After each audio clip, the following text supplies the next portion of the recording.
أعوذ بالله من الشيطان الرجيم. بسم الله الرحمن الرحيم. إن الحمد لله نحمده ونستعينه ونستغفره ونعوذ بالله من شرور أنفسنا ومن سيئات أعمالنا. من يهده الله فلا مضل له ومن يضلل فلا هادي له، وأشهد أن لا إله إلا الله وحده لا شريك له، وأشهد أن محمدا عبده ورسوله. All praise is to Allah. We seek His aid and His assistance and ask His forgiveness, and we seek refuge in Allah from the evil of our own selves and from the evil of our actions. Whomever Allah guides, no one will be able to mislead him, and whomever He leads astray, nobody can guide him. I testify that there is no deity worthy of worship except Allah, alone without partner, and that Muhammad sallallahu alayhi wasallam is his slave and messenger. Over to you, Farah. Assalamu alaikum, ladies. Thank you so much for being here today. And so today's name of Allah that I chose was Al-Khaaliq, which means the creator, the maker, and the one who brings things into existence after their non-existence. And the reason I chose this name was, along with this beautiful group of sisters that we've decided to take a name of Allah each day and each week in the private group that we learn, this Ramadan was an opportunity to learn the beautiful names of Allah with my children. So this session is pretty much going to be run like a session that I would run with my kids. So please forgive me if it feels like I'm dumbing it down. It's not my intention at all. It's more for my benefit, actually, really, because in talking to my children about the names of Allah, it's been twofold. It's been a chance to engage in a conversation with them and see what comes up with them, and also to compound and really help me with my own learning and understanding.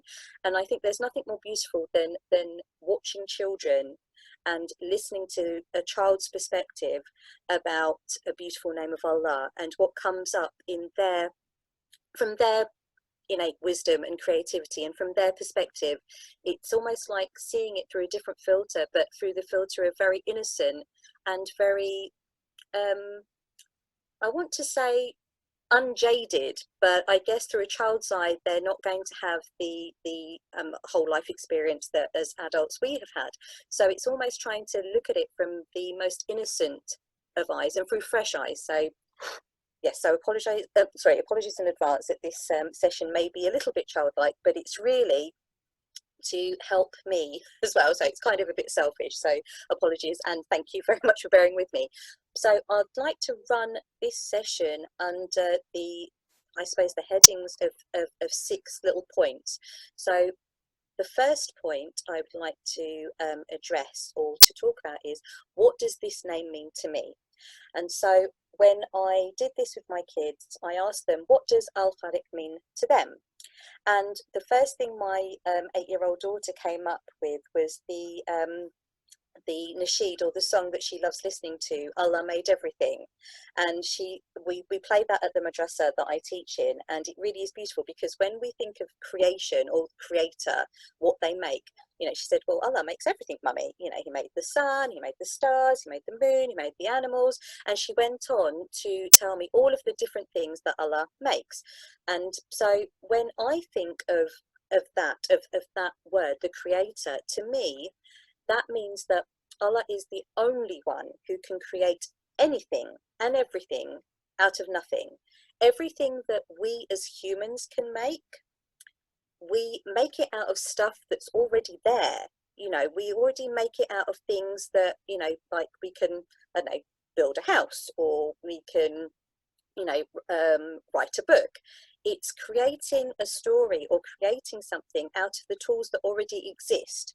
I wouldn't be able to write if I didn't have a pen. I wouldn't be able to, I wouldn't be able to be speaking to you really if I didn't have a computer, and I didn't have the internet, and I didn't have that forum. But Allah is the only one that can create something out of absolutely nothing. And when we think about what he can create, like with my daughter, she just went off on a whole list of what Allah's created. But if we think about the enormity of that, Allah is the only creator of the entire universe. You know, absolutely everything that we can imagine and not even imagine, everything that we can comprehend, and even the stuff that we can't even comprehend. Allah created all of that. And so therefore that brings, you know, that brings me to a natural conclusion, really, if ever that I needed any kind of help in understanding that, therefore, he's the only one worthy of worship. And so when I think of that creation, creating something out of nothing, I'm drawn to a verse in Surah Yasin. For he is the creator supreme in skill and knowledge. Truly, when he intends a thing, his command is be, and it is. So that level of just absolute overall awe power, that just to say be and it exists, whatever it is, you know, that level of awesomeness, that kind of, when I was talking to my daughter, she was blown away by that, because in her innocent mind, and she relayed it and she aligned it to magic. And not that I'm not saying that obviously Allah is a magician or anything like that, but it was kind of, you know, casting a spell or saying something, the magic word, you know, abracadabra, and it just is. But abracadabra, or whatever it is that she could say, meant that she had already imagined, or that she could imagine, that she could think about what she wanted to happen. And what this name brings to me is the enormity of the creation of things that I can see, that I can comprehend, and also the unseen. And this led me on to the second point. Well, how can my realization or understanding of that name, that beautiful name of Allah, help me or improve my life? And so I know that Allah has created everything in the universe, and paradise and hell and everywhere. So I must also know why he created us. And so we all know as Muslims that the reason that we're here is to worship him, and that everything belongs to him.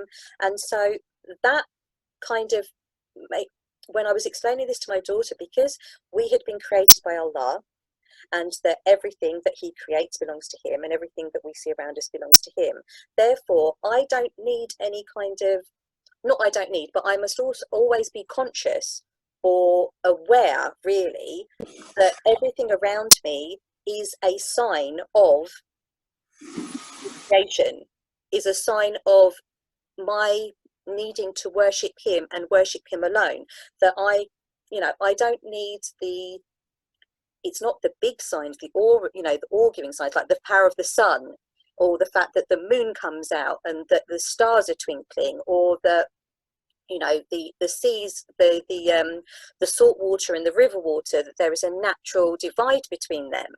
You know, I don't need those big signs, because they are amazing in themselves, but just by virtue of everything around me. So when I look at my children, I look at my family, I look at, outside what's going on around me, they are all clear signs of Allah's creation, but they are so subtle that I forget. I live my life going through, thinking, oh, what a lovely dress I've just bought, or I wrote a really great story and I wrote a really great post on Facebook, or didn't I do something so lovely? I baked a cake with my daughter.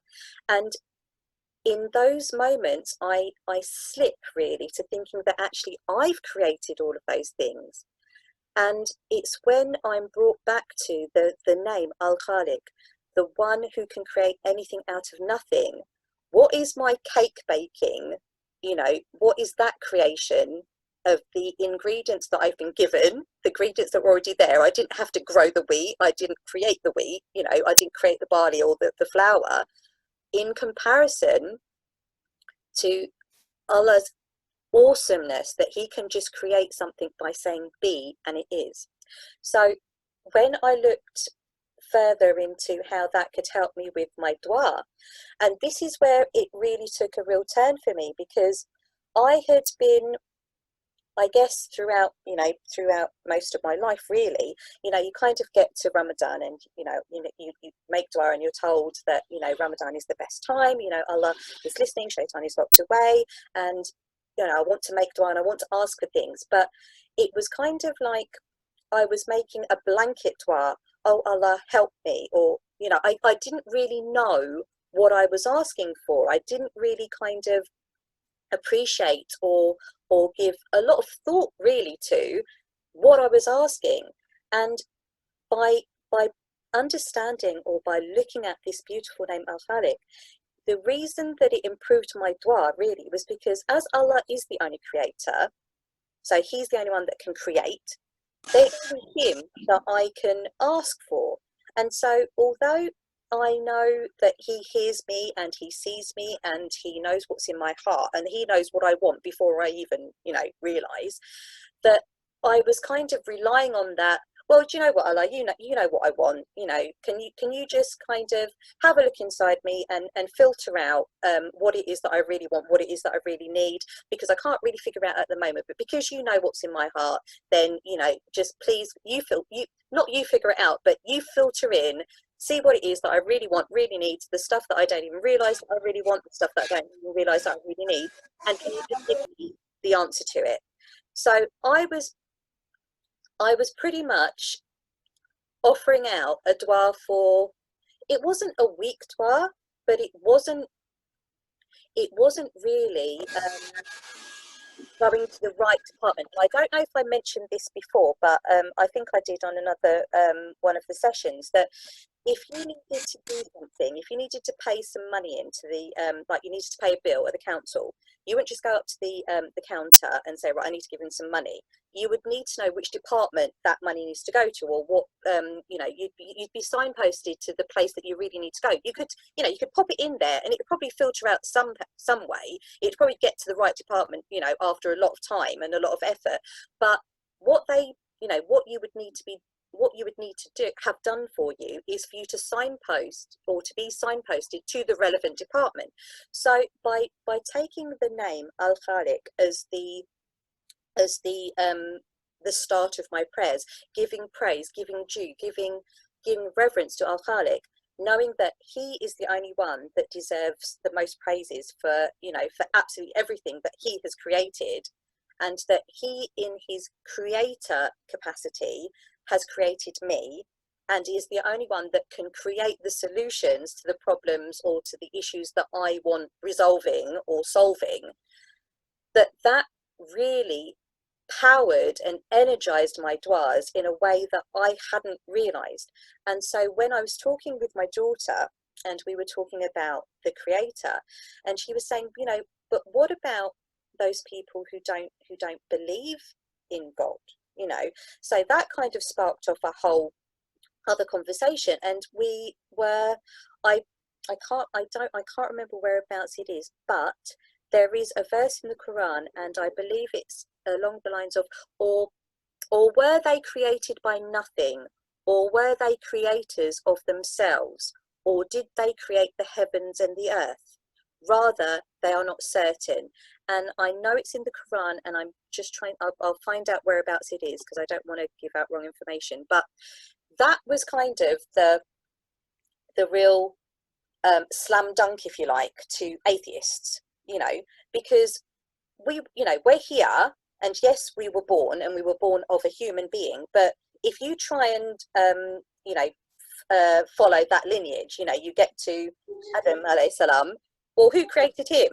He wasn't born of anyone. So it kind of, even if you don't believe in Adam and Eve, Adam and Hawa, then if you're an atheist, or if you don't believe in the creation, if you like, then how can you answer the question? Who created you then? Did you create it? And so that blew my mind. And I know that I'm waffling here now, so I will move on, because I'm very aware that I'm going to be going off on my own thought story in a second. So bringing it down to how now, with regards to starting my duas with praise to Al Khaliq, that centers me, because Allah created me.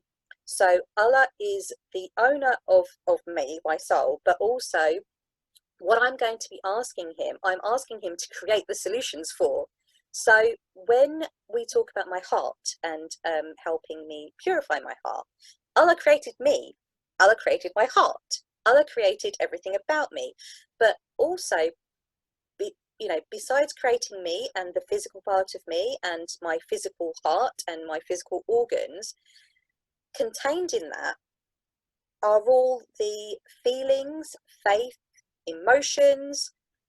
It's from my heart that he created that I have faith, that I do believe, that I do love, that from my spiritual heart, that I do think, that I do feel, that I do, I do all of the stuff that, what he created in that respect was all of the unseen stuff, because obviously you can see me, well, not now, but, I'm a physical being, and that is seen, that is a physical creation. But the other stuff that he created, the unseen stuff, were all of the ways in which I guess I experience Al-Khaaliq. I experience that feeling of the creator through being a creation. I feel I experience my experience of my creator through my feelings, through the way that in which I think, through the emotions, through the way that I believe, through what's going on in my spiritual heart and my mind.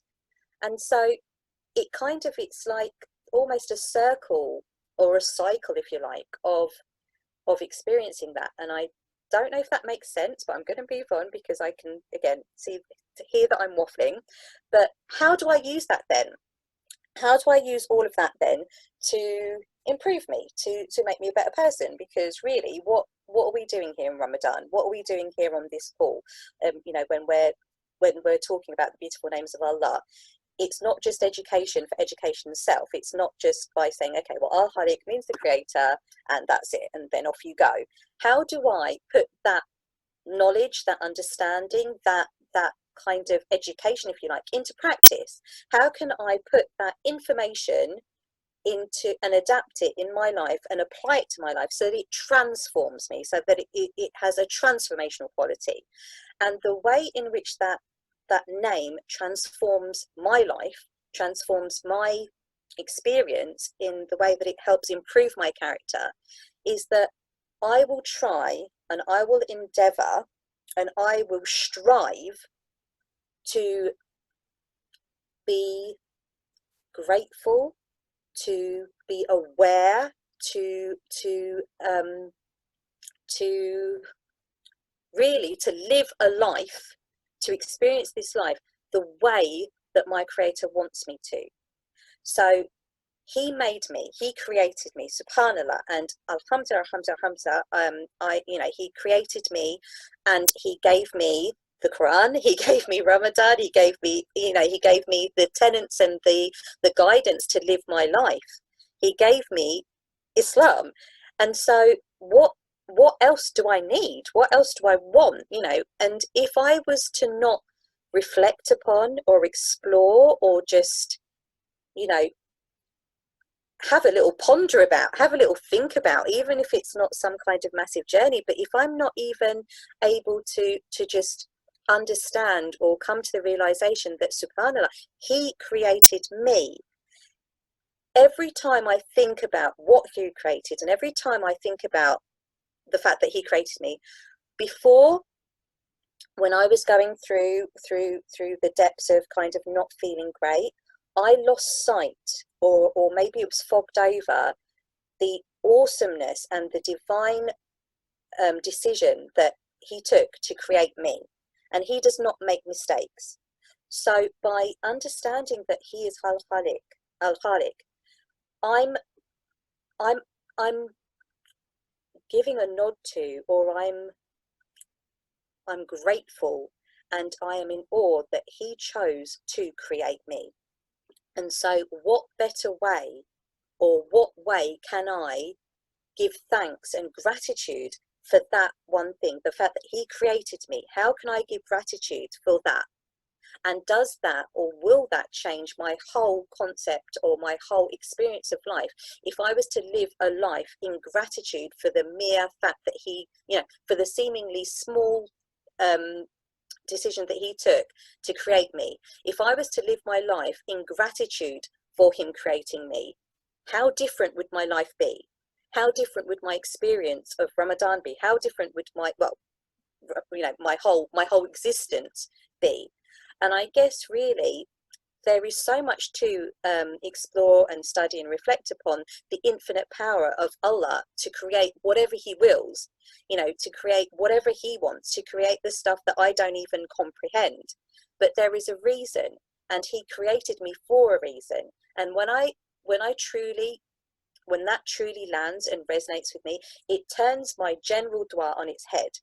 Because what I'm really asking is for Allah to create a solution to a problem that I don't even know I have, to give me an answer to a question I don't even know I'm asking, to make it all okay, to make it, just to give me the solution, just to give me an answer that I can be happy with. So when I'm doing my du'as now and I'm asking Allah's guidance, I can ask, oh Allah, you are Al-Khaaliq, you are the perfect planner and creator, the maker out of nothing. Allah, please bless me with, and then I can then power my du'as based on that. So now, if, like, as you've probably realized, I'm not particularly very organized or follow a certain plan, and I do tend to waffle. So in asking Allah, the perfect planner, the creator, to bless me with organizational skills, or being a little bit more on point, or being a little bit more plan worthy, not saying that I need to create a to-do list, but to keep me focused and to keep me organized. And also then it reminds me of when I was told that I couldn't have children naturally, and I kind of, I tried for a long time, and I was pretty much told that it would be near enough impossible for me to have children. And had I known of this name then, this would have been the name that I would have made dua to Allah, but I didn't. I just made a general dua for Allah to please, if I'm not meant to have them, then, please let me be happy with that decision. Let me be content with that decision. But if I am, then please bring them along, fairly swiftly, because I'm not getting any younger, and, I've been told that I can't have them. So, but, obviously you are the creator, you can do anything. So please. And even though I didn't know the name Al-Khaaliq then, or I wasn't aware of that, the dua to Al-Khaaliq was answered, and subhanAllah, I was immensely blessed to go on to have 4 children naturally without any kind of medical intervention. SubhanAllah, they are all healthy. May they stay healthy forever and ever and ever, inshallah. But it's in knowing this name now, and in realizing that actually, before I do waffle on, I know that we've only got a couple of minutes left, but an exercise that I did with my daughter that kind of really did bring home, I gave her a blank piece of paper, and I said to her, okay, just draw something. And she was like, well, what can I draw? I was like, just whatever it is you want, just draw whatever it is. And so in that 2 minutes of giving her time to think, if we were to give ourselves just a blank piece of paper and 1 minute to think about all the possibilities of what we could draw, we wouldn't, we would be stumped. We would probably think of a million things, or maybe wouldn't even be able to think of one thing. But that creativity, that ability to create, that's trying to create something from something that we know of. You can try and draw something that you've seen, or try and draw something that you have imagined, but it comes from somewhere. It comes from something that you already have. And so when I did this exercise with my daughter, she said to me, wow, subhanAllah, I would never have thought to draw the stars or the sky or the sun, because that seems so amazing that I couldn't, I wouldn't have been able to create that. And really, in knowing his name Al-Khaaliq, one thing that I found that, again, I know I'm waffling now, so I'm just going to tell you a very, very quick story, that I had realized that I wasn't, as a creation of Allah. So I was made by Allah, and I was, as being a creation myself, that I had led my life trying to please other creations, and I had led my life being fearful or being scared of offending or upsetting other creations. And what this name really has meant for me is that I was really looking in the wrong place, that I was really gearing my life towards pleasing and being fearful of creations who make mistakes, who are flawed, who are human, who cannot create the answers for me, who cannot create my experience, who cannot create the solutions for me.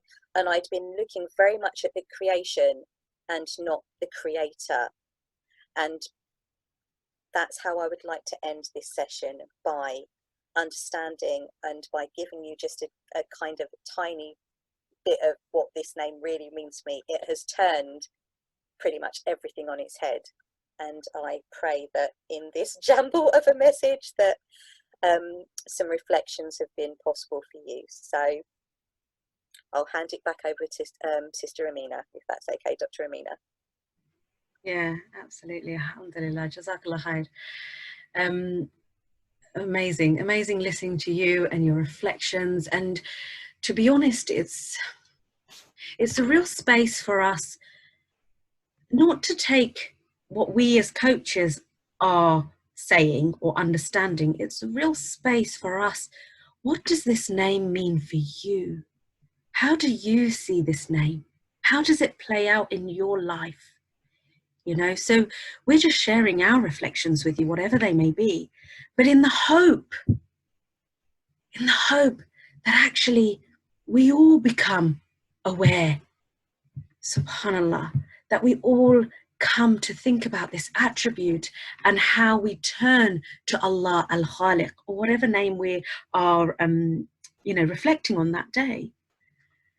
And there's another ayah in Surah number 40, and that is Allah, your Lord, creator of all things. There is no deity except Him. So how are you deluded? Subhanallah. What was really impactful for me to understand Al-Khaaliq is I had deluded myself. I lived my life in delusion. Suddenly my children were mine. They came from me. So I was somehow very, very 100% responsible. The home that I have, suddenly it was all about me and how I was creating this home. How I was creating anything and everything, but failing to see that I'm a creation first and foremost. And so what is my value? So when you are so focused and deluded in you, what you're doing, pleasing the other creations around you, right?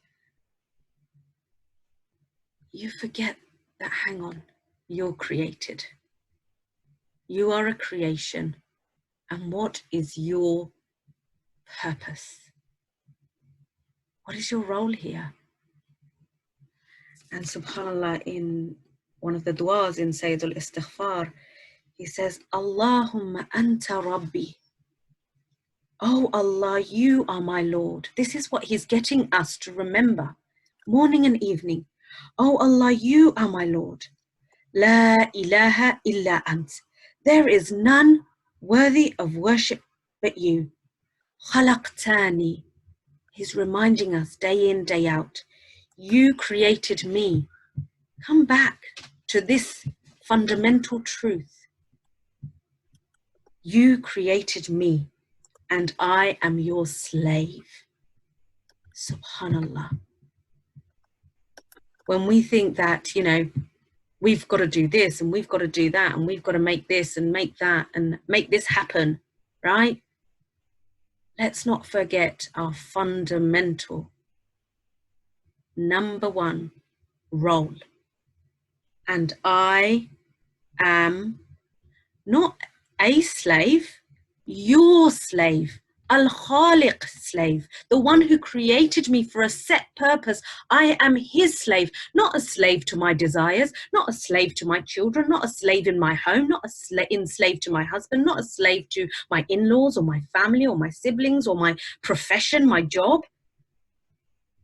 Allah's reminding us, I am your slave. Subhanallah. Such powerful, powerful words. Love that. Oh, Jazakallah khair, Farah. Thank you for choosing this beautiful name. It's all from Allah. But amazing attribute to go back to. So the next time something doesn't go your way, the cake that you bake, the iftar that you make, the children, they go a bit crazy, go back to Al-Khaaliq. He didn't create anything in vain. He is the perfect one. Alhamdulillah. And on that note, I think we'll conclude. Please, sisters, we love hearing and reading your reflections. Please do share with us your reflections in the WhatsApp group and or on Facebook, and love to hear from you. So I'll conclude. Subhanaka Allahumma wa bihamdik. نشهد أن لا إله إلا أنت نستغفرك ونتوب إليك. السلام عليكم ورحمة الله وبركاته.